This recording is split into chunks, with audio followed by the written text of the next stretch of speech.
किशनलाल और सुमित्रा आज बहुत खुश थी क्योंकि आज उनकी इकलौती बेटी पुष्पा की शादी एक अच्छे घर में हो गई थी। पुष्पा बेटा, आज से तुम्हारे नए जीवन की शुरुआत हुई है। तुम अपने ससुराल वालों को हमेशा खुश रखना और हमेशा उनका कहना मानना। भगवान मेरी बच्ची को हमेशा खुश रखे। शादी के बाद विदा होकर पुष्पा अपने ससुराल चली जाती है। पुष्पा के पिता एक गरीब किसान थे, लेकिन उन्होंने अपनी बेटी को बहुत ही लाड प्यार से पाला था। पुष्पा दिखने में बहुत ही सुंदर थी, इसलिए शहर के जाने माने एक अमीर घराने से उसके लिए रिश्ता खुद चलकर आया था। इतने अच्छे रिश्ते को भला कौन ही मना करेगा। इसलिए किशनलाल ने बिना अपनी बराबरी का सोचे अपनी बेटी की शादी उस अमीर घर में कर दी। पुष्पा बहू, आज ससुराल में तुम्हारा पहला दिन है, इसलिए तुम सबके लिए अच्छा सा नाश्ता बना कर ले आओ। ससुराल के पहले दिन रस्म के अनुसार पुष्पा सबके लिए अच्छा सा खाना बनाती है। उसके हाथों का बना खाना सभी को बहुत ही पसंद आता है। उसकी शादी के कुछ समय तक तो सब कुछ ठीक चलता है, लेकिन शादी के कुछ सालों बाद उसके पति और ससुराल वालों का बर्ताव उसके लिए बहुत ही बदल जाता है। पता नहीं हम लोगों ने क्या सोचकर अपने बेटे से इसकी शादी करवा दी। शादी के पूरे 3 साल हो गए हैं, लेकिन अभी तक इसे एक बच्चा नहीं हुआ। डॉक्टर ने भी कितनी बार इसका ट्रीटमेंट किया है, लेकिन इस पर तो किसी ट्रीटमेंट का कोई भी असर नहीं होता। नीरज बेटा, मैं तो कहती हूँ कि तू इसे तलाक देकर किसी और लड़की से शादी कर ले, क्योंकि ये तो कभी हमारा वंश आगे बढ़ा ही नहीं पाएगी। माँ जी, ये आप क्या कह रही है? डॉक्टर ने बताया है कि मेडिकली सब कुछ ठीक है, लेकिन फिर भी मैं माँ नहीं बन पा रही। इसमें भला मेरा क्या दोष है? तुम माँ से ज्यादा जुबान मत लड़ाओ। माँ जो भी कह रही हैं बिल्कुल ठीक कह रही हैं। तुम्हारे अंदर कमी है, इसीलिए तो तुम माँ नहीं बन पा रही। अब तुम्हारे चक्कर में मैं अपनी लाइफ थोड़ी ना खराब करूंगा। मुझे अपना वंश आगे बढ़ाना है, इसीलिए मैं दूसरी शादी करूंगा। मैं वकील से बात करके जल्द ही डिवोर्स के पेपर भी रेडी करवा लूंगा। ये सुनकर पुष्पा के पैरों तले की जमीन खिसक जाती है। वो इस दुख से उभर पाती कि उससे पहले ही उसके पास उसके एक पड़ोसी की कॉल आती है। हेलो पुष्पा दीदी, आप जल्दी से यहाँ आ जाइए। एक सड़क दुर्घटना में आपके माता पिता का देहांत हो गया है। वो गांव से वापस घर लौट रहे थे, तब उनकी बस का एक्सीडेंट हो गया। आप जितनी जल्दी हो सके यहाँ आ जाइए। ये खबर सुनकर तो पुष्पा की जिंदगी मानो खत्म सी हो जाती है। अपने माँ बाप को खोने के दुख में वो फूट फूट कर रोने लगती है, लेकिन उसकी जिंदगी के इतने नाजुक पलों में भी उसके ससुराल वाले उसके साथ बहुत ही बुरा बर्ताव करते हैं। यहाँ पर रोकर ज्यादा ड्रामा करने की जरूरत बिल्कुल नहीं है। ये मत सोचियो कि इस हालातों में हम तुझ पर तरस खाएंगे। जा यहाँ से और फिर कभी यहाँ पर लौट कर मत आइयो। मेरा बेटा तेरे घर पर तलाक के कागज भेज देगा। माँ जी, नीरज जी, आप प्लीज मेरे साथ ऐसा मत कीजिए। इस दुनिया में अब आप लोगों के अलावा मेरा कोई भी नहीं है। अब तो मेरे माँ बाप भी मुझे छोड़कर इस दुनिया से चले गए। कम से कम मुझ पर थोड़ा सा तरस खाइए। लगता है तुम्हें हमारी बात एक बार में समझ नहीं आई। हमने कहा ना, जाओ यहां से। मैं तुम जैसी मनहूस औरत को अपने घर में और नहीं रख सकता। अपने माँ बाप को तो खा ही गई है, थोड़े दिन और मेरे घर में रही तो हमें भी बर्बाद कर देगी। पुष्पा उन सबके सामने बहुत गिड़गिड़ाती है, लेकिन वो लोग उस पर जरा भी तरस नहीं खाते और बड़ी ही बेरहमी से धक्के मारकर उसे घर से निकाल देते हैं। पुष्पा रोती हुई अपने माता पिता का अंतिम संस्कार करने के लिए जाती है। उसके पास अब रहने के लिए अपने मायके के सिवा कोई जगह नहीं होती, इसलिए वो अपने माता पिता के पुराने घर में जाकर ही रहने लगती है। लेकिन उसके माता पिता के बिना उसे वो घर काटने को दौड़ता है। आप मुझे छोड़कर क्यों चले गए मम्मी पापा? मुझे आप दोनों की बहुत याद आ रही है। काश आप मुझे भी अपने साथ ही ले गए होते। ये कहते हुए पुष्पा जोर जोर से रोने लगती है और ऐसे ही सो जाती है। अगले दिन जब वो सुबह उठती है तो अचानक उसकी तबीयत खराब हो जाती है। वो डॉक्टर के पास अपना चेकअप करवाती है तो उसे पता चलता है कि वो माँ बनने वाली है। ये जानकर वो बहुत खुश होती है। उसके मन में एक उम्मीद जागती है कि शायद उसके ससुराल वाले अब उसे अपना लेंगे। लेकिन वो जैसे ही अपने घर पहुंचती है तो देखती है कि उसके घर पर तलाक के कागज आ गए हैं। इन सब के बाद भी वो हिम्मत करके अपने ससुराल जाती है और अपनी प्रेगनेंसी की रिपोर्ट्स को अपने ससुराल वालों को दिखाती है। ठीक है नीरज बेटा, इसे घर में रख लो। लेकिन तुम ज्यादा खुश मत होना, समझी ना? क्योंकि अगर तुमने हमारे घर के वारिस को जन्म नहीं दिया और तुम्हें बेटी पैदा हुई तो उसी वक्त इस घर से निकल जाना। मुझे सिर्फ और सिर्फ पोता चाहिए। माँ जी, ये मेरे हाथ में थोड़ी ना है, ये तो भगवान की मर्जी है। बेटा हो या बेटी, होंगे तो दोनों आप ही के खानदान के चिराग। हमारे यहाँ खानदान का चिराग सिर्फ बेटा होता है। अगर तुम बेटे को जन्म दे सकती हो तो ठीक है, वरना अगर तुम्हें बेटी हुई तो वो तुम्हारा इस घर में आखिरी दिन होगा। अपने ससुराल वालों की बातें सुनने के बाद पुष्पा फिर से डर जाती है। वो भगवान से हर समय यही प्रार्थना करती है कि उसे एक बेटा हो, लेकिन जैसे ही उसके प्रेगनेंसी के 9 महीने पूरे होते हैं तो अस्पताल में वो एक बेटी को जन्म देती है। जैसे ही ये बात उसके ससुराल वालों को पता चलती है तो वो बिना उस बच्ची का चेहरा देखे ही उन दोनों को अस्पताल में छोड़कर चले जाते हैं और नीरज पुष्पा को तलाक दे देता है। पुष्पा बेचारी इस हालत में अकेले ही अपनी बेटी को लेकर अपने माता पिता के पुराने घर चली जाती है, जहां पर उसके इस हालत में ख्याल रखने वाला कोई नहीं होता और न ही उसके पास अपना खर्चा चलाने के लिए बिल्कुल भी पैसे होते हैं। इसलिए वो पैसे कमाने के लिए एक औरत के घर पर काम करने लगती है। पुष्पा, अभी तो तुम्हारी बेटी बहुत छोटी है, शायद 1 महीने की भी नहीं होगी, तो तुम इस हालत में क्यों काम कर रही हो? अगर तुम्हें कोई परेशानी है तो तुम मुझसे कह सकती हो। नहीं भाभी जी, बस ये समझ लीजिए कि मेरे जीवन की सच्चाई अब यही है। मुझे बेटी हुई, इस वजह से मेरे ससुराल वालों ने मुझे घर से निकाल दिया और मेरे माता पिता भी अब इस दुनिया में नहीं रहे। इसलिए हम दोनों के लिए मुझे काम तो करना ही पड़ेगा। अपने लिए नहीं तो अपनी बेटी के लिए तो मुझे सब कुछ करना होगा। सुनकर दुख हुआ कि आज के जमाने में भी ऐसे लोग हैं। उन लोगों को उनके किए की सजा एक दिन जरूर मिलेगी। अभी तुम्हारा तनख्वाह का वक्त तो नहीं है, लेकिन तुम ये 100 रुपए रख लो, इससे तुम्हारा आज का खाना तो आ ही जाएगा। पुष्पा कविता भाभी से 100 रुपए ले लेती है। तभी घर लौटकर आते समय उसे रास्ते में एक बूढ़ी काकी मिलती है जो एक ठेले पर हरे प्याज बेच रही होती है। सुनो बेटा, तुम मुझसे ये हरे प्याज खरीद लो। सुबह से किसी ने भी मुझसे एक भी प्याज नहीं खरीदा। मेरे पति बहुत बीमार है, मुझे शाम को उनके लिए दवाई लेकर जानी है। अगर तुम मुझसे 100 रुपए के प्याज खरीद लोगी तो मैं उनके लिए दवाई की शीशी खरीद लूंगी। बूढ़ी काकी की बातें सुनकर पुष्पा का दिल पिघल जाता है और वो उसके खाने के 100 रुपयों से हरी प्याज खरीद लेती है। वो जैसे ही घर आती है तो उसके पास हरी प्याज के अलावा खाने के लिए और कुछ भी नहीं होता। मैं बूढ़ी काकी से ये हरी प्याज तो ले आई, लेकिन मैं सादी हरी प्याज खाऊं कैसे? घर में तो आटा भी नहीं है कि मैं रोटी के साथ इसे खा लूं। अगर तुम्हारे घर में आटा नहीं है तो हम तुम्हारे लिए आटा ले आते हैं। उस आवाज को सुनकर पुष्पा अचानक से चौंक जाती है। वो इधर उधर देखती है कि तभी उसके सामने आटे की एक बड़ी सी बोरी आ जाती है। यहाँ पर अपने आप ये आटे की बोरी कहाँ से आ गई? अपने आप नहीं, इस आटे की बोरी को हम लेकर आए हैं। अरे ये क्या? ये आवाज तो इन हरे प्याजों में से आ रही है। इन हरी प्याजों को तो हाथ पैर भी है और ये तो मुझसे बात भी कर सकते हैं।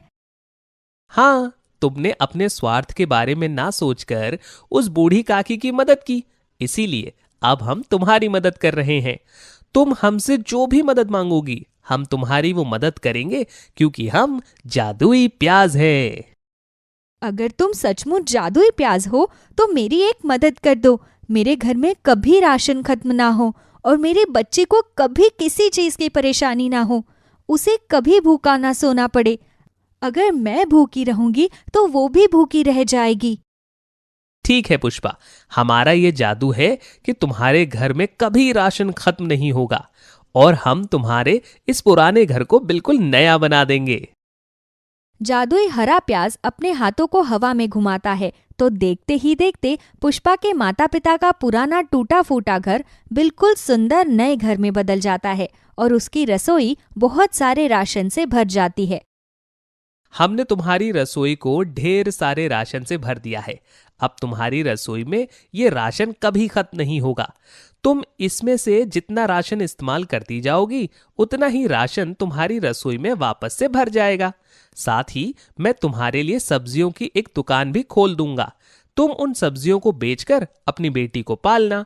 तुम उस दुकान में जितनी भी सब्जियां बेचोगी, वो कभी खत्म नहीं होंगी। इतना कहकर जादुई हरा प्याज फिर से अपना जादू करता है तो पुष्पा के घर के सामने एक बहुत ही बड़ी सब्जी की दुकान बन जाती है। मैंने अब तुम्हारी मदद कर दी है, इसीलिए अब मुझे यहां से जाना होगा। बस तुम एक बात का हमेशा ध्यान रखना कि हमेशा ऐसे ही नेक दिल रहना, क्योंकि जिस दिन तुम अपनी नेक दिली छोड़ दोगी, उस दिन मेरा किया हुआ ये जादू खत्म हो जाएगा। नहीं जादुई हरे प्याज, मैं ऐसा कभी नहीं करूंगी। मैं तुमसे वादा करती हूँ, जिस तरह आज तुमने मेरी इतनी मदद की, उसी तरह मैं भी हमेशा गरीब और जरूरतमंद लोगों की मदद करूंगी। तुम्हारा बहुत बहुत धन्यवाद। पुष्पा की मदद करके जादुई हरा प्याज वहां से गायब हो जाते हैं। उस दिन के बाद से पुष्पा अपनी सब्जियों की दुकान में सब्जियां बेचकर अपनी बेटी का पालन पोषण करती है। साथ ही जब भी कोई जरूरतमंद उससे मदद मांगने आता तो वो कभी भी किसी की मदद करने के लिए मना नहीं करती और अपनी बेटी के साथ खुशी खुशी अपना जीवन जीती है। रघुनाथ एक गरीब किसान था। उसके पास अपना एक खेत था जिसमें वो तरह तरह की सब्जियां लगाया करता। लेकिन पिछले साल टमाटर के दाम बढ़ जाने के कारण उसने सोचा कि इस बार टमाटर की खेती करता हूं और दाम बढ़ेंगे तो मैं अमीर हो जाऊंगा। उसकी पत्नी कमला ने उसे इसके लिए मना किया, लेकिन रघुनाथ ने उसे कहा, अरे तू तो हमेशा गवारों वाली बात करती है। तुझे पता है ना, पिछले साल टमाटर के दाम कितने ज़्यादा हो गए थे और हमारे खेत में थोड़े से ही टमाटर थे। मुझे पूरा यकीन है इस बार भी टमाटर के दाम बहुत बढ़ेंगे, इसलिए मैंने सारे खेत में टमाटर उगा दिए हैं। और सोचो, टमाटर के दाम अगर ज़्यादा ना बढ़े तो तब हमें कितना नुकसान होगा। क्या पता किसी और सब्जी के दाम इस बार बढ़ जाएं। अरे नहीं रे, जो मैंने सोचा है देख लेना, बिल्कुल वैसा ही होगा। थोड़े दिनों बाद टमाटर के पौधे बड़े हो गए और उन पर टमाटर ही टमाटर लग गए। ये देखकर रघुनाथ बहुत खुश हुआ।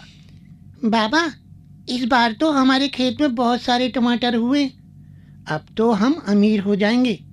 तो क्या आप मुझे मेरी पसंद वाली साइकिल दिला दोगे जो मैंने आपको बाजार में दिखाई थी?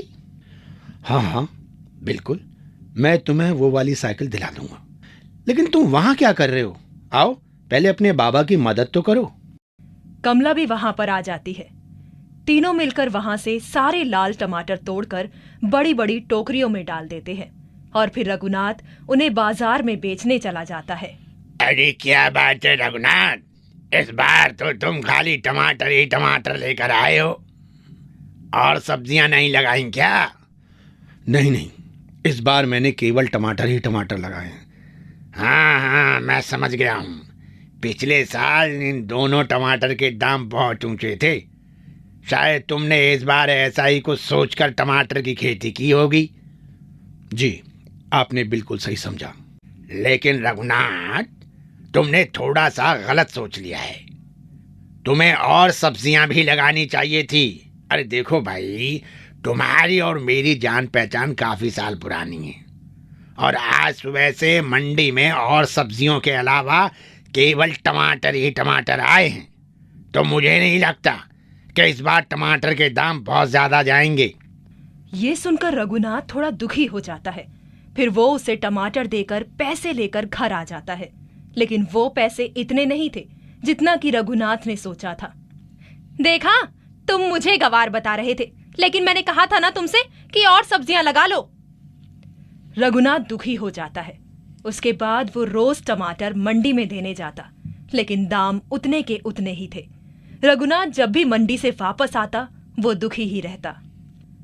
एक दिन रघुनाथ की दूर की बहन उसके यहाँ रहने के लिए आती है और खेत में इतना सारा टमाटर देखकर वो हैरान हो जाती है। ये क्या भैया, आपने तो सारे खेत में बस टमाटर ही टमाटर लगा रखे हैं।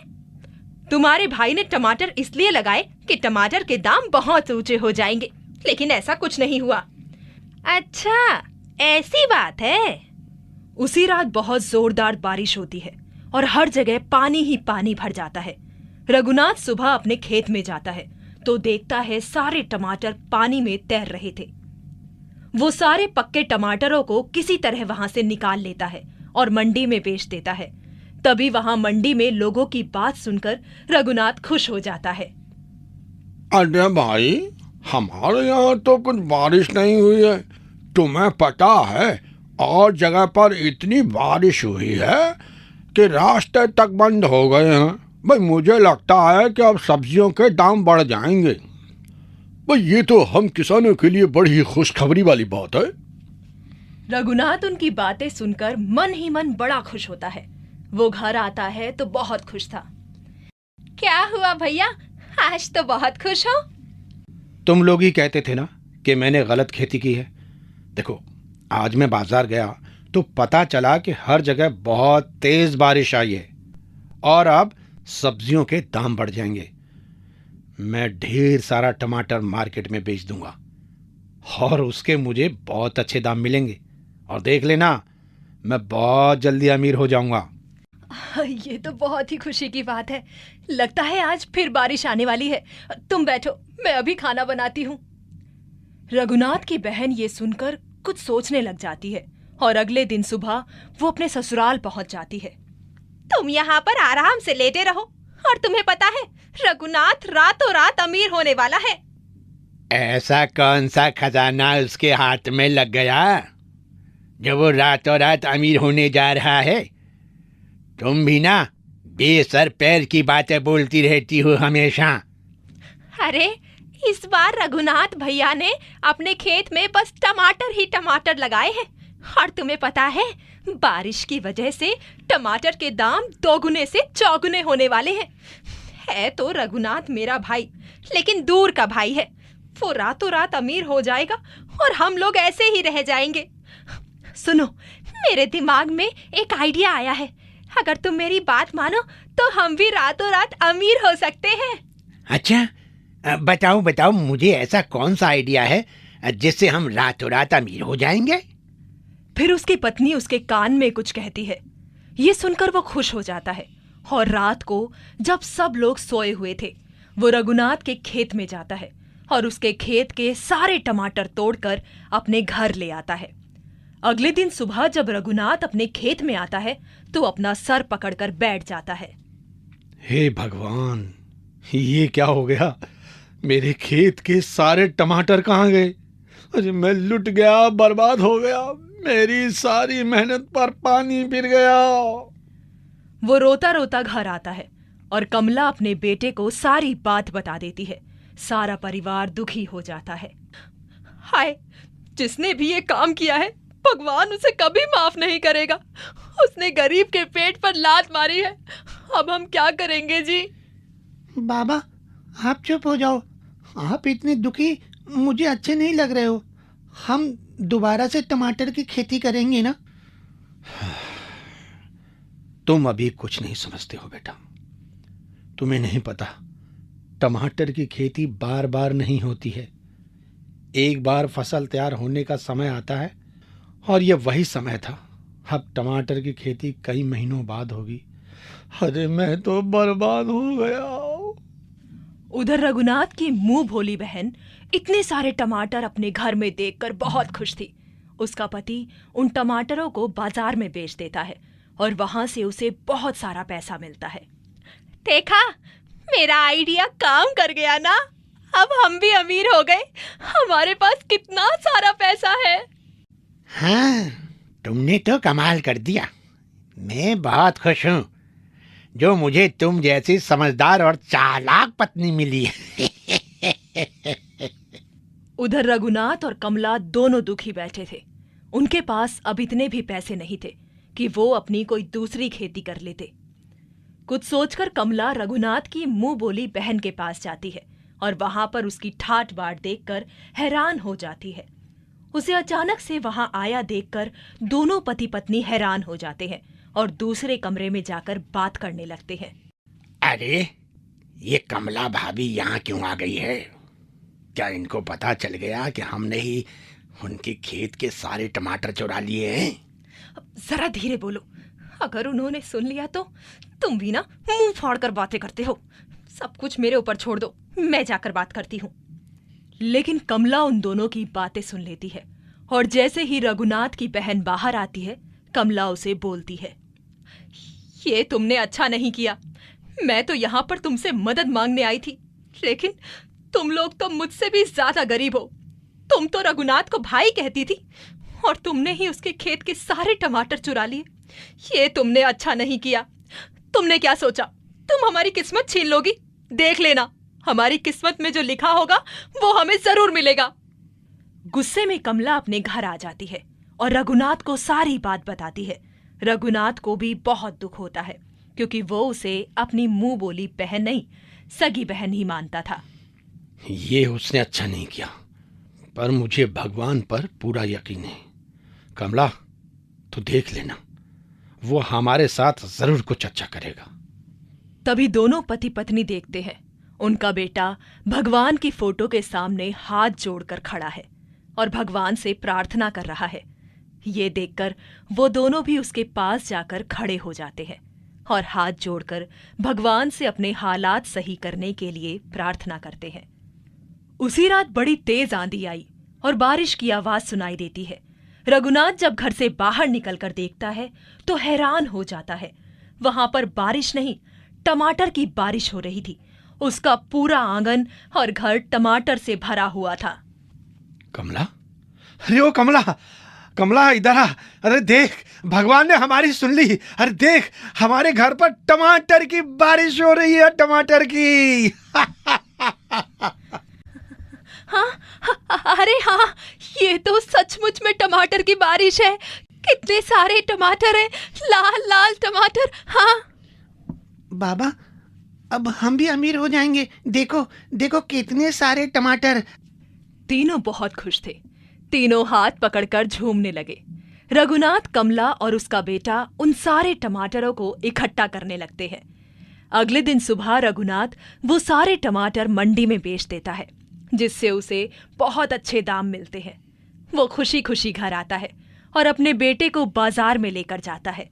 फिर उसे वो साइकिल दिलाता है। सारा परिवार बहुत खुश था। उस रात फिर टमाटर की बारिश होती है। रघुनाथ अगले दिन वो सारा टमाटर इकट्ठा करके उसे भी मंडी में बेच देता है। कई दिनों तक लगातार रघुनाथ के घर में रोज रात को टमाटर की बारिश होती और रघुनाथ सुबह सारे टमाटर मंडी में बेच देता। इस तरह एक ही हफ्ते के अंदर रघुनाथ के पास बहुत सारे पैसे हो जाते हैं। उधर रघुनाथ की मुंह बोली बहन के घर में चोरी हो जाती है और टमाटर से कमाया हुआ सारा पैसा चोर लेकर चले जाते हैं। ये क्या हो गया? हमारे ऊपर तो पहाड़ टूट पड़ा दुखों का। मैंने सुना है कि तुम्हारे भाई रघुनाथ के पास तो बहुत पैसा आ गया है, वो बहुत अमीर हो गया है और नया घर खरीदने की सोच रहा है। रघुनाथ मुझे अपनी बहन मानता है। मैं उसके पास जाकर मदद मांगती हूँ, वो मेरी मदद जरूर करेगा। हाँ। अगले दिन सुबह सुबह बहन और उसका पति रघुनाथ के पास आता है और अपने किए की माफी मांगता है। कैसी औरत हो तुम? पहले हमारे ही खेतों में चोरी करके अमीर होने की कोशिश की और अब जब हम अमीर हो गए हैं तो यहाँ पर मांगने आ गई हो। शर्म नहीं आ रही तुम्हें? कोई बात नहीं कमला, इसने मुझे अपना भाई नहीं माना, लेकिन मैं तो इसे अपनी बहन मानता था। देखो बहन, मैंने आज आखिरी बार तुम्हारी मदद कर रहा हूँ। उसके बाद मैं तुमसे कोई रिश्ता नहीं रखना चाहता। जब तुमने मेरे बारे में नहीं सोचा तो मैं भी तुम्हारे बारे में कुछ नहीं सोचूंगा। तुमने मेरे साथ विश्वासघात किया है, ये रिश्ता तुमने खत्म किया है। रघुनाथ की मुंह बोली बहन और उसका पति शर्मिंदा थे। रघुनाथ उसकी पैसों से मदद करता है। वो लोग वहां से चले जाते हैं और रघुनाथ जादुई टमाटर की बारिश से मिले हुए पैसों से बहुत अमीर हो चुका था। अब वो अपना जीवन खुशी खुशी बिताते हैं।